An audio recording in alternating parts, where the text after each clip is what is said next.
Greetings from the East Africa Philanthropy Network. My name is Purity Momo, and these are the Ubuntu stories of impact. So let's now turn the spotlight on community philanthropy, a very critical yet often overlooked aspect of philanthropy.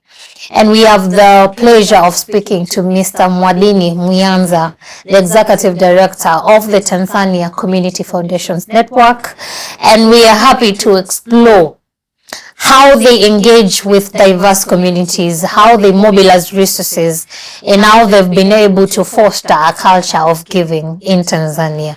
Welcome to this platform, Mr. Mwadhini. Thank you, Purity.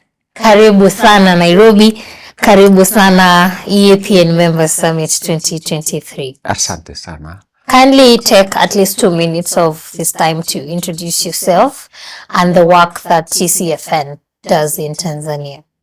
Okay, thank you. My name is Mwadhini Myanza.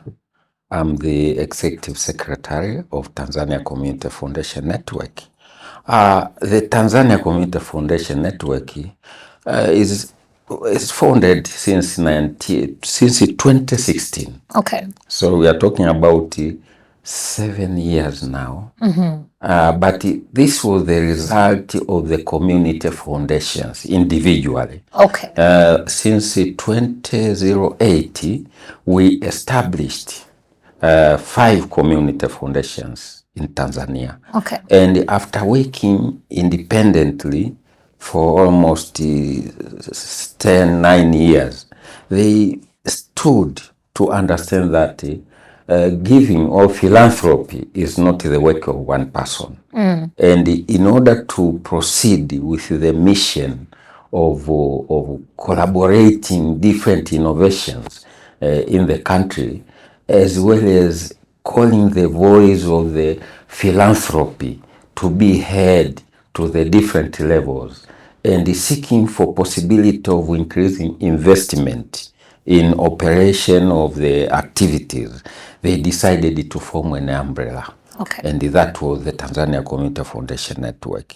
Okay. And of course, after forming this, we did not stand with 5 community foundations. How many are you? We decided to disseminate the skills, okay, and to make sure that some people, different categories, understand the philosophy of philanthropy. And when I'm talking now, we are 20 individual community foundation members of the Tanzania Community Foundation Network. But these are direct community foundations. We have different partners who are working also with these 20 community foundations. And our role is, first of all, as the network, to make sure that we mobilize the resources, and we send or we distribute these resources to the individual community foundations. But we are not starting. Actually, they are starting. This is a demand-driven resource mobilization. Okay. We get some requests, different requests from individuals, sometimes in thematic and sometimes in clusters. And once we get this request, we decide now how to mobilize the resources, who can follow under that category, and who can stand with that specific thematic or whatever. Great. Yes. And so how does the organization interpret and implement the concept of community philanthropy in the Tanzanian context? Community philanthropy is not a new thing to the Tanzanians. Yeah. It has been linked with different policies and philosophies of the government of United Republic of Tanzania. Okay. You know, when we talk about community philanthropy in Tanzania, it started even since independence.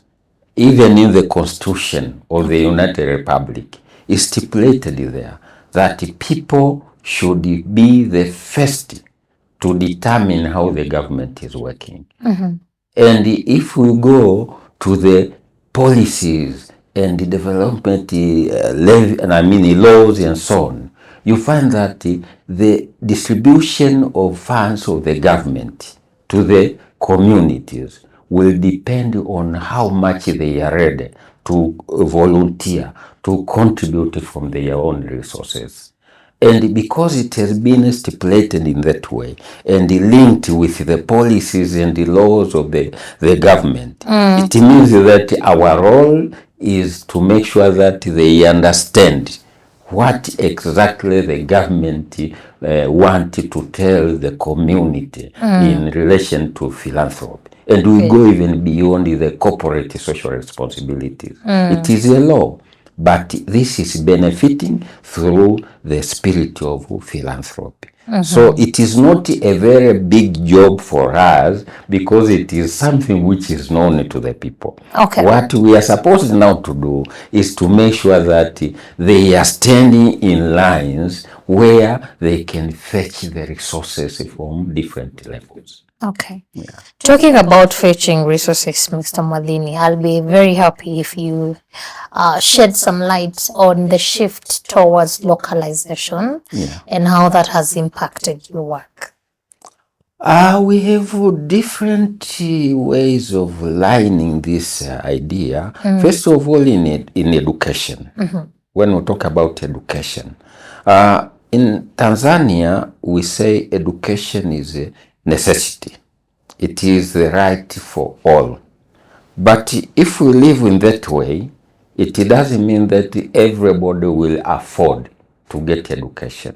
Okay. So our role as a philanthropy organization is to see which extent the government can reach the people and which gap is there, and our role is to go and mobilize the people to understand that there is no single child in Tanzania who can complain that he or she has failed to go to the education because of the limitation of the resources. That has been a very successful strategy, and we are working that in education component. Okay. But when we come to the women side, you know, a majority of the women in Tanzania, they are households.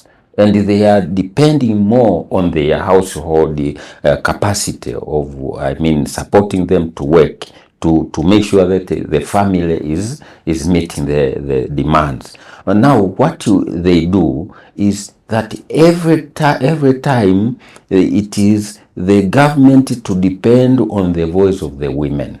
But the women are not getting expenditure, budget from the government. They are working in informal sector. And this informal sector is not automatically gaining the power from the government resources. So fortunately, the Tanzania Community Foundations Network, through the groups of women, we have identified them and categorizing them in terms of either health component or income generating activities, and so on and so on.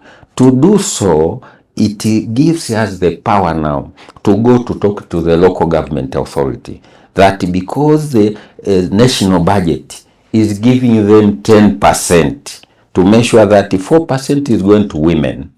4% is going to to youth, and the 2% is going to disabled. So we use that advantage to tell them that we have the groups here of women who need this kind of 4% from your 10% allocation from the government. In that way, we have several groups which are benefiting. We have several youths who are benefiting from that, and some groups of disabled. And in that respect, the same supported women in groups have formed their community foundation. And we are proud that the number I'm talking about here coming from that success. Okay. And what are the challenges that you face in fostering a culture of giving within local communities? And how do you address those challenges? The philanthropy issue is more informal.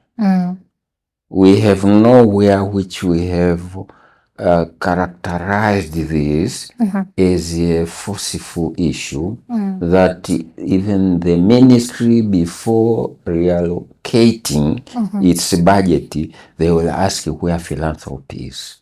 So it is our duty to make sure that we spend a lot of time to explain about the relevance of philanthropy to be able to fetch these resources. And to do so, we need skilled people. And very few have committed to this kind. But the second challenge is also the limitation of resources. You know, if you deal with the informal people, they have many priorities. And to streamline, to say these are priorities of these people is also very difficult. It needs professionalism to come up with the answers for that. So they are talking about asking for funds, but there is a limitation of funds because of the priorities which are many at their level. That's correct. Yeah. And what strategies does your network employ for effective local resource mobilization? Since 2018, our main strategy, which actually has proved to be very successful, is animation process. Animation is a methodology that if you talk about 20 or 50 people, you should come up with 2 or 1 who can animate the skills to others. So the teachers of these groups are emerging from their own groups. And that's a very good approach which you feel that we have successful there. Instead of imposing a certain methodology, we are inviting them to get their inner feelings before interpreting to the professional way. And in that way, last year, we managed to come up with a 5-year strategy plan. And this strategy plan have collectively emerged through this kind of animation people. It is a team, and we have 25 animators in that process. Good job. And so how do you ensure that the mobilized resources are aligned with the specific needs of communities?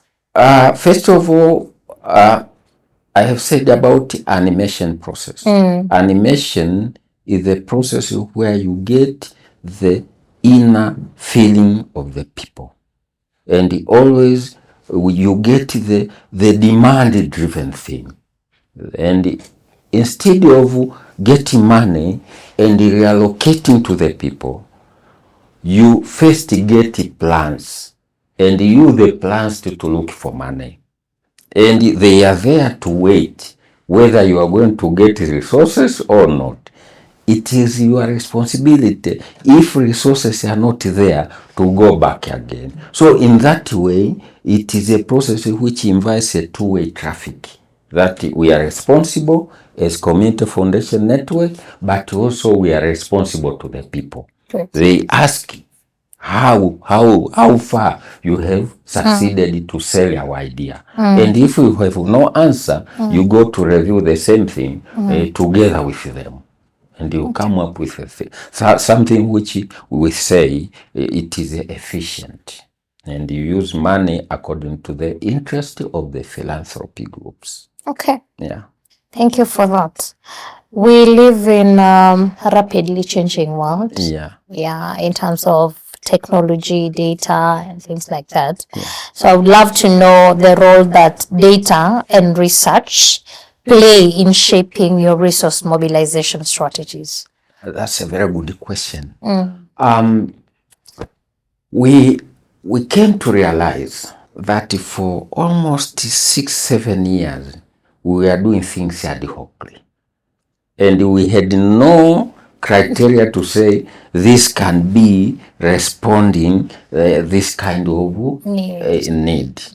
And we made a very good assessment. We call community needs assessment. Good. And we received actually a lot of things from them. But after getting the result from this community needs assessment, we called a professional person to help us to interpret what we have done in relation to SDGs, these 17 SDGs. So after conducting a very good study, I mean it's a thorough evaluation of what we are doing, we came to realize that for many years we have been concentrating with SDG number 1, that is poverty alleviation, SDG number 2, that is hunger, SDG number 4 in terms of education, in terms of health, in terms of partnership and the environment. So these 5, 6 SDGs are the core issues for the successes of Tanzania Community Foundation Network. Great. Yeah. Thank you very much for that. So data has functioned. Yes. That without conducting this community baseline assessment, and without coming to realize that, okay, the whole world is talking about SDGs, which area are we working with? Well, then we collected the data, and we can be proud that that information has actually led us to come up with a 5-year development strategy. Amazing. Which is going up to 2027. That's amazing. Yeah. Yeah. And how is the network engaging and nurturing a culture of giving, but among the youth? Among the youth? Yes. Out of 20 community foundations, 16 are youth. Oh, they're youth-led? 16 are youth community foundation. Okay. That's one. So it means in terms of defining the concept of community foundation or community philanthropy, we are focusing on youth. Okay. Because we know exactly that under 25 years of age of this youth, that is a very treasury for us. And we have identified a number of innovations from this group in terms of girls and boys. And we came to realize that this is the group which is dealing with the agribusiness, the chain of the agriculture, and the agriculture is the core issue to Tanzanians. So we realize that if a youth is not talking about production, is talking about value addition, and is processing something, especially spices or different flours. Yeah. They are doing that. So youth is actually a leading factor for the successes of Tanzania Community Foundation. Of course, number 2 is women. Very few men are there. And why very few men are there? Because they are actually supporting. We have identified the local partners more to become men. So those men who are capable, we have registered them as the people who can contribute to the philanthropy groups. Okay. Yeah. Okay, great. And is there any role that partnerships with academic institutions play in promoting philanthropy among younger generations? We appreciate a lot about the academic institutions. Okay. In Morogoro, we have Sokoine University of Agriculture. Okay. Most of the youth are there. Yeah. We have Mzumbe University when we talk about agribusiness. And in several ways, we are involving the lecturers. And fortunately, at SUA, Sokoine University of Agriculture, they have their annual events which is talking about the innovations. And that is where we take also our members to benefit from this kind of groups. The same to Mzumbe University. But also if you come to Arusha, Nelson Mandela is doing more or less the same. So we have integrated this to make sure that we don't lose the innovations of youth. And fortunately again, we are receiving the interns each year. For example, this 2022, We have already received the seven interns from the higher learning institutions. So when we talk about the relationship between the community foundations and the academic institutions, that we believe that without the academic institutions, we couldn't conduct the this SDGs. We couldn't come to, this community needs assessment. We use the professionals. We are avoiding using ourselves because we can be biased. But we invite the neutral people to do this kind of research. Great. Yeah. Mr. Mwadhini, kindly discuss the importance of storytelling in community philanthropy, and now you've utilized that in your programs. Yeah. Storytellings. One, this is very important because it stands as a learning point, a sharing point to those who cannot believe or who cannot be aware of something which is happening. We use the storytellings. And for example, Tanzania Community Foundation Networks, we have already compiled one when we do the documentation of the successes. We came out with 7 best stories in terms of youth, in terms of innovations, those people who are using plastics, who can transform the waste to productive things. It is because of the skills from the community philanthropy. And also we happened to work with, we call him Makoroboy. He's a blacksmith, but they collect the waste metals and they produce, they manufacture different tools which are used in hotels or in cafeterias and so on for giving lights or improved stoves. They do this. So in terms of talking about cleaning the city, now they are making the waste for productive uses and they get income. But also some products from the waste, this is manure, composite manure. We recycle the waste to get manure. And this manure has promoted 2 gardens in Morogoro and 1 garden in Arusha, that they have focused to use this manure to produce the vegetables. And fortunately, these are women gardens. In Arusha, it is Ruth Garden, but in Morogoro, it is women garden. So these are best stories which you can narrate. But also recently, we are about to finish this. It's about village savings and loan schemes. We call savings and credit schemes. We have been talking that, women are just giving each other 10 bobs, and so on. At the end of the day, if they are 20, they collect maybe 200,000 or 300,000 and they redistribute. So we were asking to what extent we can be proud of this system. And through APN, we appreciate the APN. They heard about that voice. They gave us only a token. It's only $3,500. But we have managed to collect very good stories. That the groups which you are talking about, we have taken only 4 groups. One, without knowing, they are collecting over 26 million shillings per year.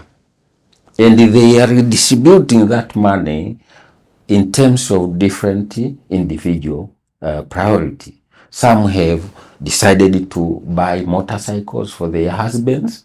Some have sent children to school. Some have renovated houses. And they are there. They give different examples. And we went around to make photographs to see how better we can improve this. So it is something which is a very good story because we were hearing that they are loaning each other and so on.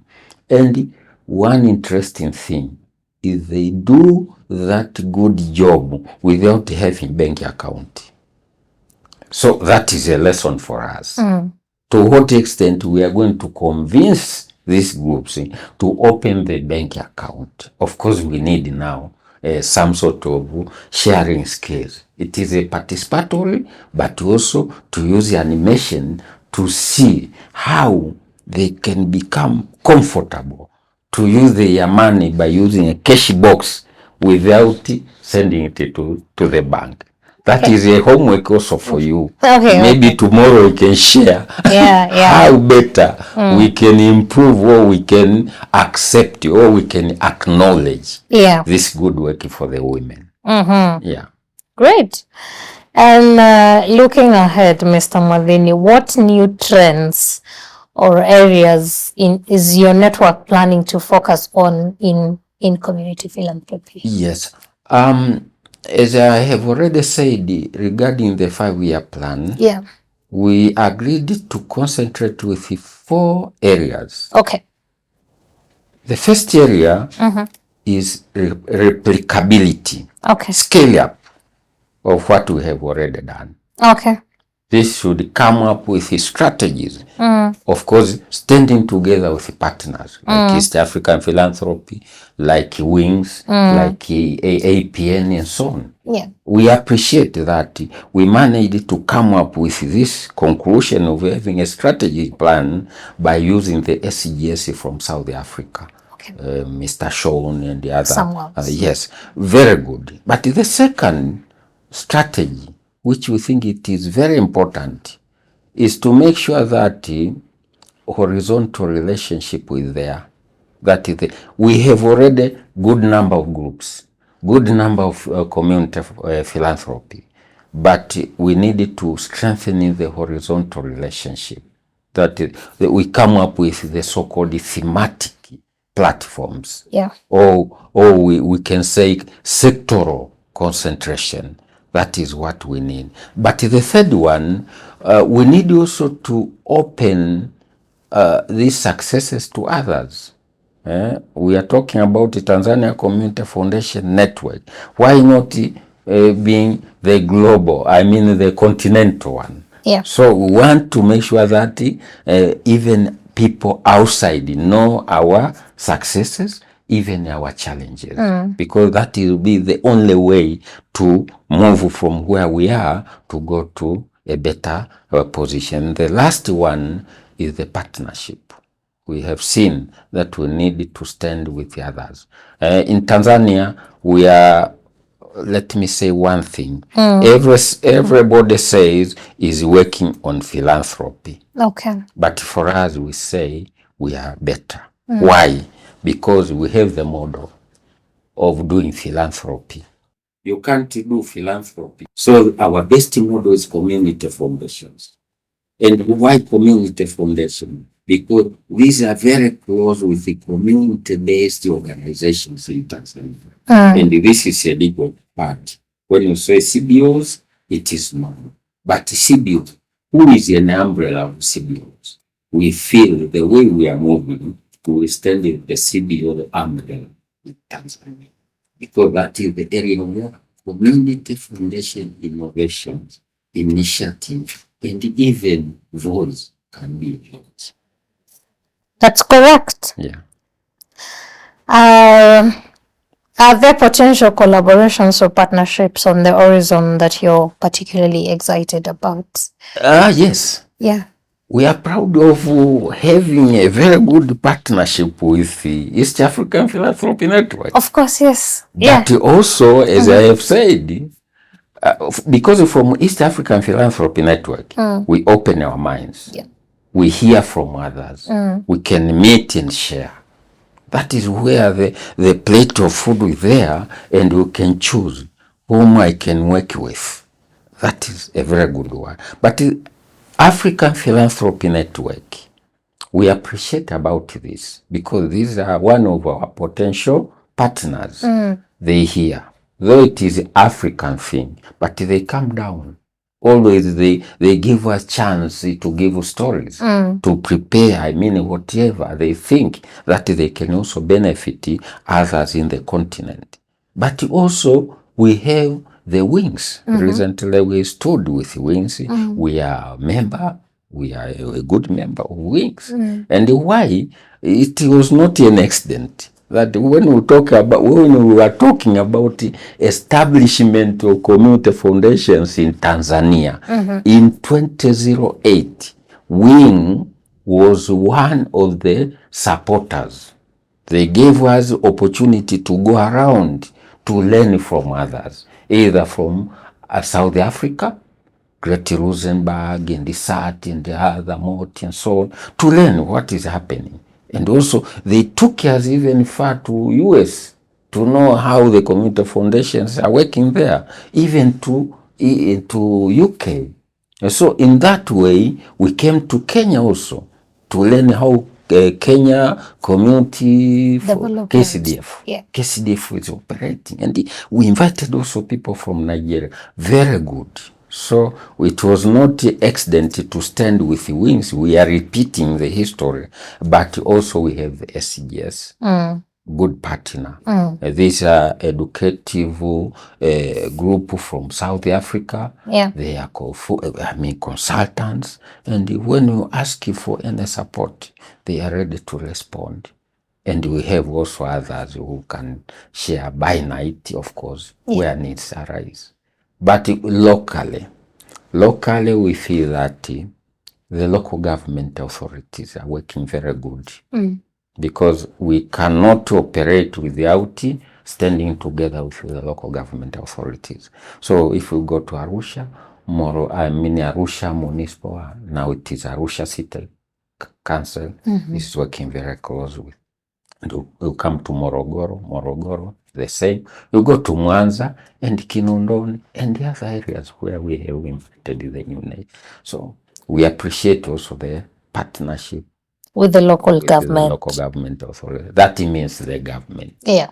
The government is very close and very positive to this issue. That's wonderful, Mr. Mwadhini. And to bring this conversation to a close, what message would you like to convey to organizations and individuals interested in supporting community philanthropy in Tanzania or direct support to TCFN? Okay. What I would say is, together is a success. No one can work alone. We are talking about philanthropy. Philanthropy is the way of our life. It is true. But for me, I would say we should know the model and the basics. I mean the indications of saying you are working with the philanthropy. Okay. That is the message I would say. Instead of generalizing the concept of philanthropy, we should see how better we can go concretely to the low level, because we can't talk community at the national. I mean, you go to the national level and you talk about community. No, community there. So let us come down and see how better the community can really stand and be proud with the philanthropy concept. Great. Yeah. Thank you very much, Mr. Mwadhini, for talking to us this evening. We appreciate your time. We appreciate your story and for the humility to even choose to speak at this time of the night. So thank you very much. And on behalf of everyone at EAPN also, many thanks for your leadership. Thank you. Thank you for the partnership as well. Yeah. Thank you, Purity. And welcome to this year's summit. Thank you so much. Yeah. It's not the first time. I know how you are always contributing to our success. I know. We talk through phones and every time we know how better we can work together. Thank you very much. I appreciate you. As well. So thank you so much. And thank you too for watching this episode. My name is Purity Momo. These are the Ubuntu Stories of Impact. See you on the next episode.